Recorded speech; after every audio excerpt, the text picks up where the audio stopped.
I used to play rugby before rowing, but my high school were very like, oh, you're tall, do this sport. And they put me up for like a indoor rowing competition, and I won it by quite a lot when I was about 15, 16. Despite being a newcomer to the sport, Alex Watson of Leicester, England, was recruited by universities around the world. Texas caught her eye when they hired two-time Coach of the Year, Dave O'Neill. I think one of the biggest driving forces was definitely Coach Dave, because I'd read about him coming from Cal, coming from like not being ranked to like 5th by the time I was recruited. Like I was just like, I have to come here, they're clearly going places. It was quite daunting, like being 5,000 miles away from home. I wanted to be out of my comfort zone, like somewhere different. And I mean, if you're gonna come somewhere, you might as well come to Texas. So I came in January, so I was like quite fresh to the squad in 2017. Texas finished 4th in the NCAAs in 2017. Watson helped lead the second varsity to a top 10 finish before heading home to the UK for the summer.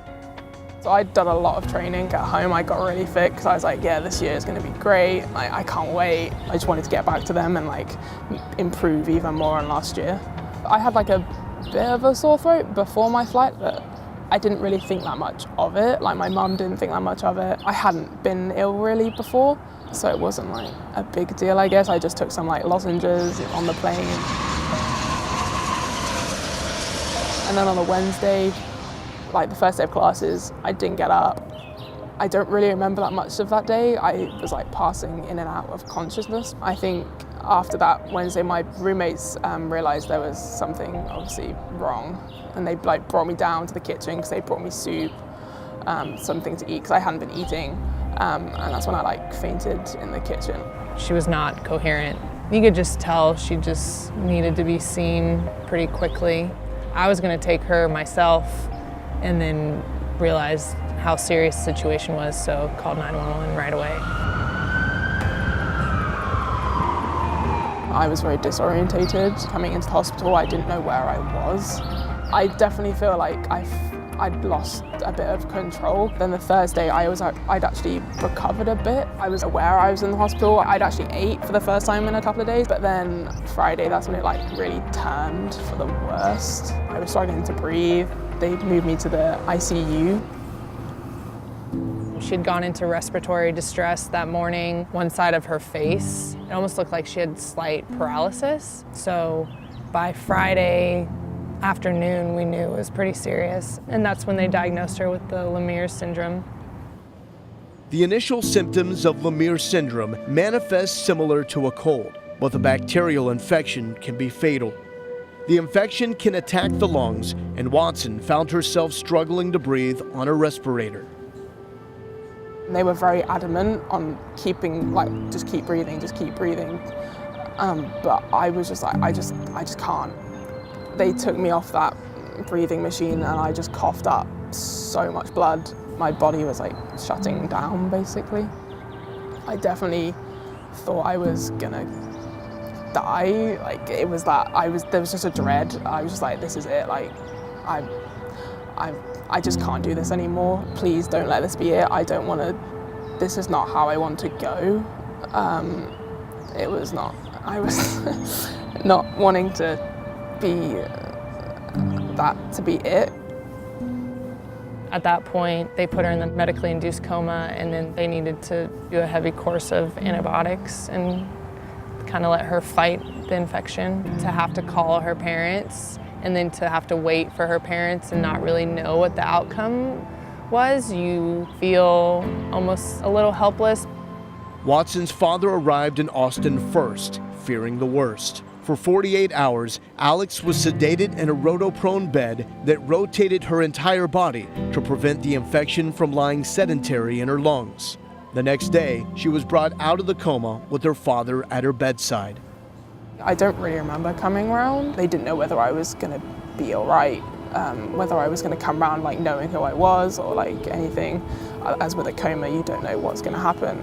But I remember my dad telling me when they saw like my eyes fluttering, he saw like, oh, I'm coming around a bit. He was like, Alex, like hook him, Alex, hook him. And apparently I literally just went like that.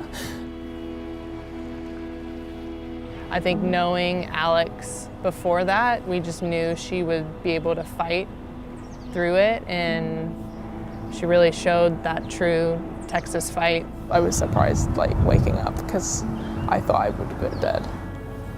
When I got to look in the mirror, I didn't recognize myself. I'd lost a lot of weight. I think I lost about 10 kilos, like 25 pounds. Initially, I was like, oh, I'm never gonna be able to row again. But once I started taking steps, I was like, okay, I can walk. It was exhausting, like, I was so tired. I thought I was doing workouts just walking around the hospital. But there was still that little part of me saying, you can row, it's fine. Watson was released from the hospital after 13 days. Her mind was eager to get back to rowing, but her body faced significant challenges. I think what was difficult is she wanted to do everything her teammates were doing. So just that slow progression would be frustrating to her at times, but then she also had that bigger end goal of, I want to race at NCAAs, I want to contribute, I'm going to take the steps that I need to take in order to be where I want to be in May. Being a part of the team still was really hard because I wasn't with the team, because we practice together every day, twice a day, but I wasn't a part of that, and that was really hard. At times I felt a bit isolated, but I knew that I needed to get myself better before I could really make the team better. That played a huge factor in her recovery, wanting to get back to who she was and getting back to competing at that high level. And it was incredible. I mean, she came in and she just grinded little by little. In December, almost 3 months after being released from the hospital, Watson picked up her oar and returned to rowing.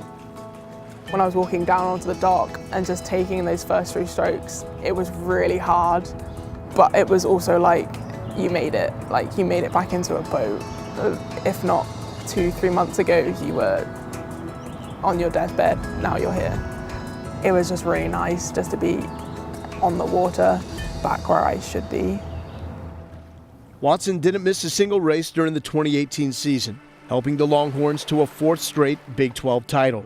In 2019, she was awarded the Texas Tough Award, and the Longhorns brought home another Big 12 championship. Going through what I went through, it changed me as a person, as a rower. I think I'm better than my old self in many ways. I push myself way more than I used to because I know that you've been through worse. What's another 1%? Like, it's that 1% that can make the biggest difference in a 2K race. As Dave likes to say, don't let the highs get too high and the lows get too low. It's about keeping on the straight and getting through it.